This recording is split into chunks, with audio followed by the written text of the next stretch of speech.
¿Cuál crees que sea el legado que deja Luis Eduardo Aute para España? ¿Cómo crees que se le recordará? ¿Y cómo era Luis Eduardo Aute como amigo? Bueno, no solo se me ha muerto Eduardo Aute, se me han Claro, muerto otras muchas personas, algunas al hilo de la pandemia y otras claro. con anterioridad o otras en los últimos tiempos. De hecho, este libro, Galgo Corredor, hombre, es en cierto modo es el recorrido de un camposanto. Yo me he ido dando cuenta de que el 90% de las personas que aparecen en él están muertas y las pocas que no están muertas, pues por razón de edad, están, en fin, con la cabeza perdida y las pocas que no están ni muertas o con la cabeza perdida, pues se van a morir por desgracia muy prontito. Entonces eso es desgarrador. Este libro es una hilera de sepulcros blanqueados, blanqueados por la memoria, blanqueados por el afecto.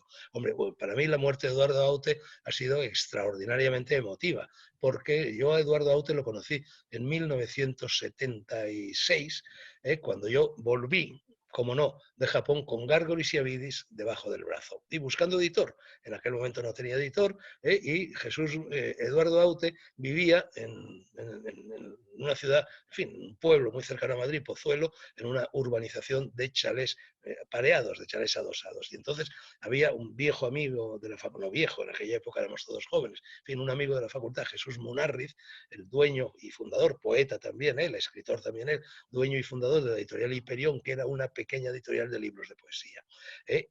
A su lado, como te digo, vivía Eduardo Aute. Yo no lo conocía en aquel momento y me lo presentó. Y yo le di a Jesús Munarriz el manuscrito de Gárgoles y Avides, no pensando que lo fuera a publicar porque él publicaba solo libros de poesía, no tenía envergadura económica ni distribución para acometer la edición de un libro de tanta envergadura de tamaño como Gárgoles y Avides. Y él se lo dio a leer a Eduardo Aute. Y el primer lector que tuvo ese libro, Gárgoles y Avides, fue Eduardo Aute y casi no nos conocíamos. Sin embargo, lo leyó con una generosidad extraordinaria y le dijo a Jesús Munarriz, publica este libro. Entonces, bueno, yo tenía ya inicialmente esta deuda de amistad extraordinaria con Luis Eduardo Aute. Luis Eduardo Aute además era un hombre, yo en fin, alguna vez escribí sobre él, alguna vez prologué alguno de sus libros, lo presenté en fin, en algunos de sus tareas. Era una especie de hombre universal, en el sentido en que se le daba a ese término en la época del Renacimiento, a Leonardo da Vinci, a Miguel Ángel, tocaba todos los palos. Es decir, era cantante, era compositor, era letrista, era poeta, era ensayista, era pintor, era cineasta, era absolutamente todo y al mismo tiempo todo eso venía envuelto en el ropaje de un ser de una bondad, de una generosidad, de una entrega, de una simpatía extraordinarias. La casa de Eduardo Aute, en un determinado barrio de Madrid, un barrio de chalés antiguos, muy cerquita del Parque de la Fuente del Berro, se convirtió, en fin, en un epicentro de la vida nocturna madrileña, al cual iban pues, muchos cantantes como Sabina, iba yo, iba Jesús Munarriz, iba el filósofo Antonio Escotado, íbamos todos, ¿no? Entonces fueron muchas noches de amistad, muchas noches de entrega. Él estuvo aquí también, en Castilfrío de la Sierra, donde ahora te hablo. Entonces, bueno, realmente a mí me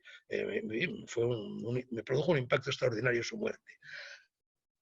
¿Cómo se le recordará? Pues vamos a ver cómo se le recuerda, porque claro, estamos viviendo tiempos muy propicios al olvido. Es decir, la época de Internet, paradójicamente se olvida todo porque quien consulta mucho Internet pierde la memoria. Entonces, de momento todavía se le recuerda. Todavía se le recuerda porque las canciones están ahí, las canciones siguen tocándose, su obra literaria seguramente irá poquito a poco olvidándose porque nos pasa a todos, ¿no?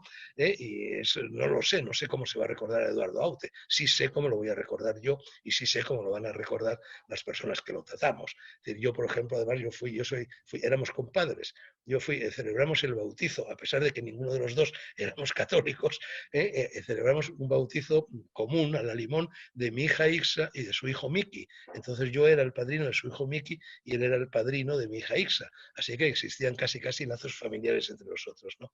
Y bueno, para mí fue muy doloroso verlo ya después de sufrir el ictus.